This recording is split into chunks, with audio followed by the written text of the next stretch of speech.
My name is Rob Lamb. I'm Director of the JBA Trust, an educational and knowledge-sharing charity sponsored by the JBA Group of Companies. I'm also a Professor in Practice in the Lancaster Environment Centre at Lancaster University. In this podcast, I'm going to talk about flood risk and digital technologies. I've been working on computer models of flooding for 25 years now. Some of those models get linked to weather forecasts to predict flooding in the next few hours or days. Others produce maps of places that are most at risk of flooding, or are used in studies about how flood risk is changing because of global warming and land use change. The most detailed models are used by engineers to help design infrastructure like bridges, culverts, or flood defences. If you're in England or Wales and look up the flood risk for where you live, then chances are you'll be seeing data produced by one of the models I developed. In the UK, about 1.8 million people currently live with at least a 1 in 10 chance of suffering flooding by the end of the decade, according to the third UK Climate Change Risk Assessment. The worst recent flood events in Britain hit tens of thousands of people and cost around £10 billion in economic terms. 4 flood events since the year 2000 have each cost more than £1 billion, and there have been many other floods. We're increasingly sure that these risks will get worse in future because of the effects of global warming on weather patterns. So, if we already know flooding is a problem, why do we need models? The reason is that we can't know for sure when or where the next flood event will strike, or how damaging it will be. Over history, people have tried to avoid settling in places that often flood, or have adapted their buildings and lifestyles as much as possible if they have to. But flooding can happen in places that haven't been known to flood before, or that seemed to be safe because of their geography or the presence of engineered flood protection. That's because the processes that cause flooding, like the climate, weather, hydrology and sea state, are all very complex. Although scientists and engineers know a lot about them, our knowledge isn't perfect or complete. We're always dealing with some amount of scientific uncertainty. A rational way to respond to that uncertainty is to think in terms of managing risks. There are lots of different ways of defining risk. For this talk, I will say that a risk assessment involves understanding what kind of hazards we could face, along with how likely or unlikely they are, if we can even say, and then working out what their consequences would be. This means that risk is essentially a combination of the world as we've experienced it and the world as we can imagine it might be. We use computer models to ensure that flood events in this imagined world are scientifically plausible. Computers are good at repeatable, accurate calculations based on rules that we program into them. For example, we can tell a computer that water flows downhill and that the amount of water flooding out of a river shouldn't be more than the amount that has flowed into it from upstream. These are essentially laws of physics. I'm simplifying a bit here because things like groundwater, urban drains and tides can also influence the flood risk, and these factors can be included in models too. We can use measurements of the height of the ground, which are derived from aeroplanes or satellite sensors, and get the computer to calculate where water would flow after a big storm and how deep or fast it would be at any location. In Britain, this has been done for every 4 square metres of the country. That's over 50 billion data points. Globally, models like this exist for the majority of 900 square metre patches of floodplain on the Earth. Our computer models are highly structured. They have to be because computer programs and data are highly structured. So they generate structured information as well, essentially vast tables of numbers, that in turn feed into structured decision-making processes like economic cost-benefit analysis. The problem is that people don't generally make decisions by thinking only in very rigidly structured terms. It's well known that people perceive risks in different ways depending on how information is presented and communicated and on their personal experiences. Whilst the models we use in flood risk management are essential tools to support many types of plans and decisions, it is ultimately people who make those decisions, and the people involved will typically be weighing multiple sources of evidence, considering different sets of priorities, and balancing numerous trade-offs. The models I've worked on all started out being written by scientists. These models use computing in quite a narrow way to solve specific number-crunching problems repeatedly and as quickly as possible. About 15 years ago, I also got involved in academic research programs within computer science and software engineering. I saw that researchers in these fields didn't just think about number crunching problems, but also about much more conceptual and abstract questions. And a lot of those questions didn't seem to me to be about computing at all. Instead, they touched on very human concerns like trust, organizational structures, reasoning, and language. A couple of years later, I met Gordon Blair, who leads the Ensemble project at Lancaster.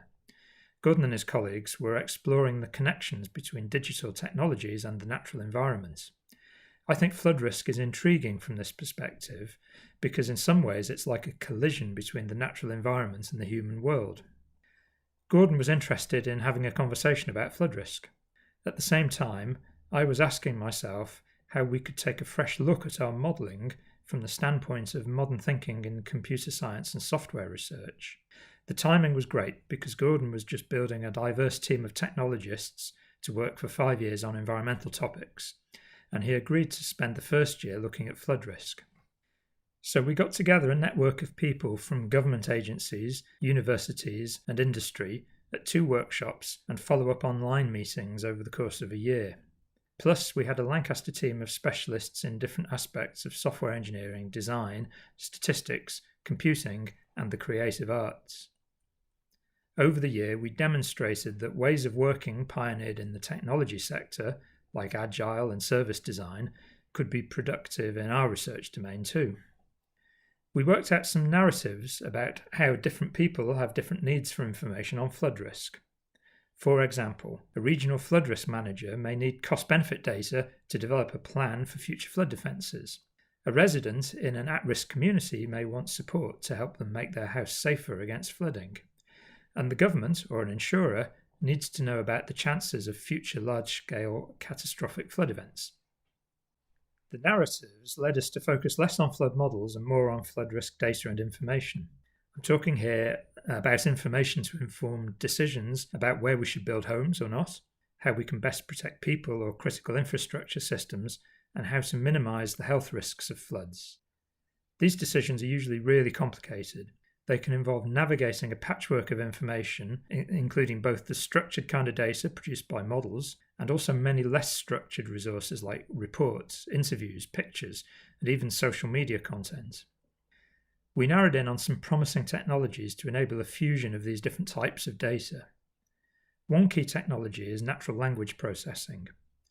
We found that software tools are already good enough to start pulling apart a document like, for example, a report on historical flood events, and extracting information about the dates, affected locations, and sources of flooding.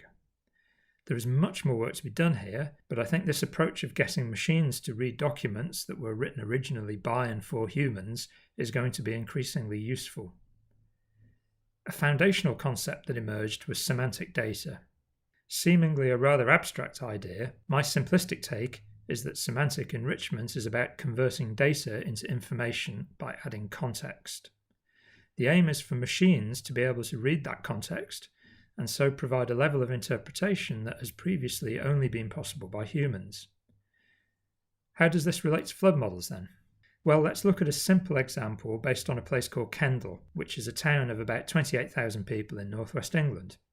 I've chosen Kendal here because it has flooded in recent years and there's a new flood risk management scheme being built. So in our example, we might ask the question, what is the flood risk in Kendal? There is an answer to this question based on structured data from models produced by the Environment Agency, which is the lead flood risk management authority in England. Their data says 3,034 households are at risk in the Kendal postcodes.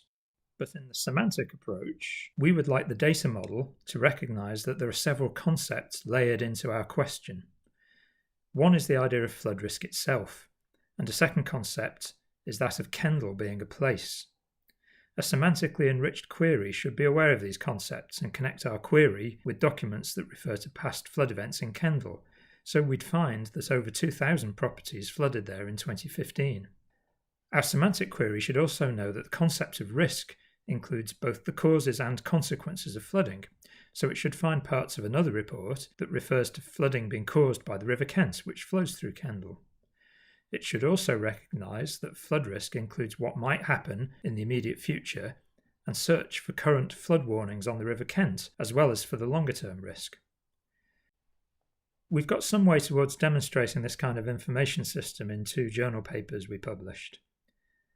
The queries I've just described might seem relatively straightforward for a human to answer if they've got enough time to assemble relevant documents and resources. But what if we change the question slightly and ask about flood risk in places like Kendal? We might want to ask this question to inform a discussion about priorities for new flood defences, for example. Now it becomes harder and more time-consuming for a person to answer. On the other hand, a semantic data system would know the attributes that Kendal has. It would enable inference to be made about which ones are relevant to flood risk, and could then find other places with similar characteristics automatically. You might well ask whether we should just put all our efforts into building flood defences rather than exploring what seem like rather esoteric approaches to data processing. In fact, on the whole, we do. The resources spent on research and development are very small compared with what we spend on tangible things like flood management schemes, which is about £6 billion over the next 6 years in England alone. But, as I discussed earlier, there are almost always trade-offs and competing priorities involved in decisions about how and where to spend those resources and how best to plan for the future. My vision is ultimately for systems that can help everyone involved to understand the benefits, risks, costs and trade-offs that will follow from different choices they could make. This should be based on verifiable, repeatable analysis with the capacity to scale in response to ever-increasing volumes and complexities of data.